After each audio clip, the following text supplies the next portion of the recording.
Hey, what's up everybody? This next video comes special request from one of my subscribers at Jeffrey Ryan 8401. So as we all know, the Civil War has presented us with numerous characters, and none have been more intelligent than Gouverneur Warren. So let's bring the past into the present with Forgotten Figures, Gouverneur Warren. There are many figures who contribute to history. Most are overlooked, some command the spotlight, and some simply forgotten. American history is no exception, with heroes, traitors, villains, and simply those who were in the right spot at the right time. But all these figures, good or bad, would contribute to this story, our story. This is Forgotten Figures.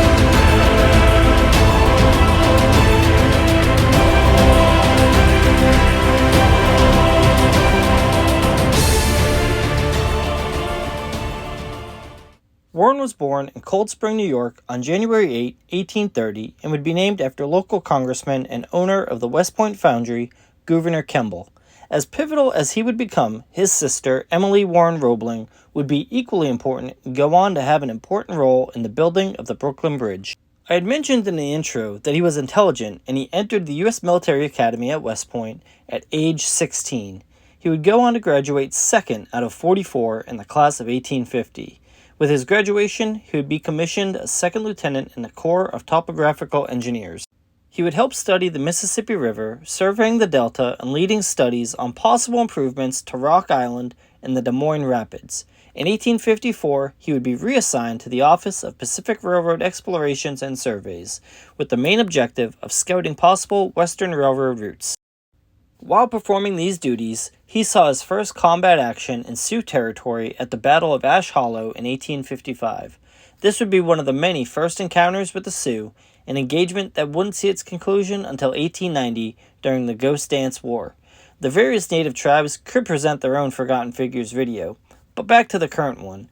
In 1857, Warren completed a fairly extraordinary comprehensive map, as the U.S. Army Corps of Engineers website calls it, quote, a cartographic masterpiece, unquote, of the western United States. From there, he would be reassigned to teaching mathematics at West Point. It was at West Point in 1861 when he accepted a commission as a lieutenant colonel of the 5th New York Infantry Regiment just a month after the firing at Fort Sumter. Shortly after the formation of his regiment, on June 10th, they would go into action at the Battle of Big Bethel, Virginia.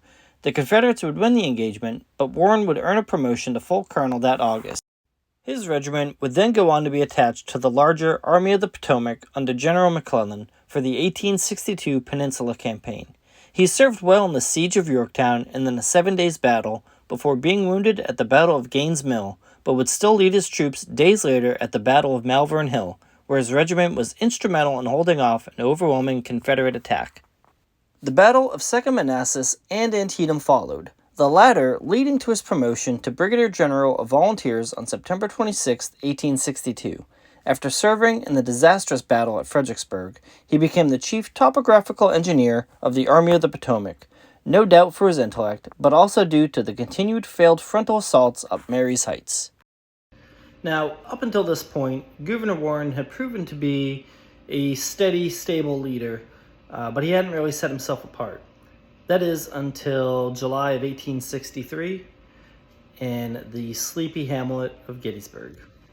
After the first day of fighting, General Warren looked around with his eye for topography and noticed the undefended mound of Little Round Top, soon to be the linchpin of the Union defense and eventual victory. He ordered men to the hill and to hold their position, a job Colonel Chamberlain would do admirably. Warren would become known as the hero of Little Round Top for his quick thinking, though that title could also go to Colonel Chamberlain for his actions. On August 8th, he would earn promotion to Major General and, after General Winfield Scott Hancock got injured at the Battle of Bristoe Station, take command of the 2nd Corps. He would lead the 2nd Corps at the Battle of Mine Run, where he would save countless Union lives by not attacking Lee. As General Grant's overland campaign pressed on, he was reassigned to command the 5th Corps. He would lead this corps through some of the fiercest fighting of the war in the Wilderness, Spotsylvania Courthouse, North Anna, and Cold Harbor. Through all of his actions, he would earn a brevet promotion to Major General of the Regular Army. Despite all of this, he was slowly making enemies within the Union command. He was known to give unwelcome suggestions and often questioned his orders. His main feud would be with General Philip Sheridan, who after the Battle of Five Forks in the Petersburg campaign removed him from command for supposedly bringing his troops into action too slowly. He was reassigned to command the defense of Petersburg, but upon the war's end, he resigned his commission and reverted back to the rank of Major of Engineers. He would continue to perform admirably on a variety of civil works, including river and harbor improvements, railroad surveys, even the study of recent battlefields such as Gettysburg. In 1867, he was elected a member of the American Philosophical Society, and in 1879 would even earn a promotion to lieutenant colonel. That same year, after a decade of pleading his case, a board of inquiry was called to investigate his dismissal as a corps commander.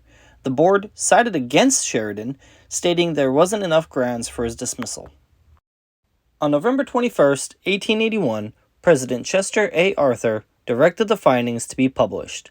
Unfortunately for Warren, he would die of diabetes on August 8, 1882, in Newport, Rhode Island, before the report was made public. At his request, he was buried in Island Cemetery in Newport in civilian clothes and without military honors. His last words were reported to be, "The flag! The flag!" Gouverneur Warren may not be the most decorated of Civil War generals, or even of American generals.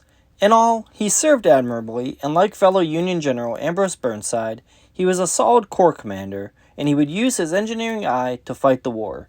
It is these feats that he should best be remembered for. In 1888, a bronze statue of his likeness was dedicated on Little Round Top. A similar statue would be erected at the Grand Army Plaza in Brooklyn, New York. The U.S. Army transport Warren would be named after him, as would the G.K. Warren Prize, awarded every 4 years by the U.S. National Academy of Sciences. Perhaps the best monument to his honor, and the one he would be most proud of, is the mountain that bears his name in California. If you guys have any thoughts about Gouverneur Warren or who I should do next, share them below in the comments. As always, don't forget to like and subscribe, as well as following me on Twitter at Past and Present Political. Thanks for watching.